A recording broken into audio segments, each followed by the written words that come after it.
Welcome back to the channel, everyone. Thank you so much for being here as we move on with Rick Wakeman, The Six Wives of Henry. Which number? Is it the 8th? Hold on. It's the 8th. We're going to move on to the next track here. We've listened to Catherine of Aragon, Anne of Cleves. Now we're going to move on into Catherine Howard. And I don't usually do this, but I sat here for a moment and I was just reading a little bit about Miss Howard here. I didn't read like the whole article because there's like a giant old thing here. I was mostly reading about her imprisonment and execution. So there's that. I didn't really get too deep into it, but there's some interesting stuff in there. So let's go ahead and listen to this track though. Let's let it rip. Catherine Howard. Ba-boom.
I think one aspect of the writing and the music, and of course the playing, that is most impressive to me is the composition of it all, the way that he brings the story to life, the history to life within the music itself. His piano playing is obviously undeniable, unmatched, unmistakable, and it's just glorious to hear him playing in full regalia, as you would, like a court musician, playing with all the flourishes, all the dandy, all the fun, all the fancy, and just letting it fly. His piano playing is unmatched. It is incredible. I do not like the synth sound. I will throw that out there right away, as I am praising, but I don't like the synth sound in any of the ways that it came in.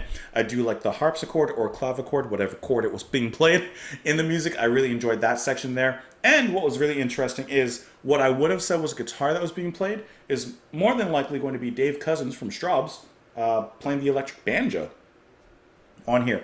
I really like that section as well. You guys probably already know this section is that, as I always kind of like stereotype, prog it up. I don't really care for that. The piano is just so beautiful. For example, that ending section, it's very pastoral. It's very beautiful, like a golden sunrise over the hills. And it's just so wonderful to listen to. And those little prog sections, those little tendencies, takes me immediately out of that. And it doesn't, in my mind, on a first listen, sound like it fits within the music. It sounds like it's just randomly thrown in there, and I don't care for that. Now, talking about the composition, the structure, and the storytelling. Let me pull up Catherine Howard here on Wikipedia. And I'm not going to read everything about her. I just want to read a little bit of the paragraph about her, okay? She was Queen of England from 1540 to 42 as the fifth wife of Henry VIII. She was the daughter of Lord Edmund Howard and Joyce Culpeper, cousin of blah, blah, blah, and the niece of Thomas Howard. Thomas Howard was a prominent politician in Henry's court, and he secured her a place in the household of Henry's fourth wife, Anne of Cleves, where she caught the king's interest.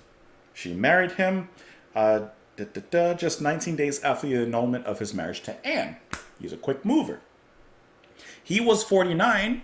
She was between 15 and 21 years old. Okay, the music at that particular point, say like the first third of the music, is very majestic, very celebratory, very happy.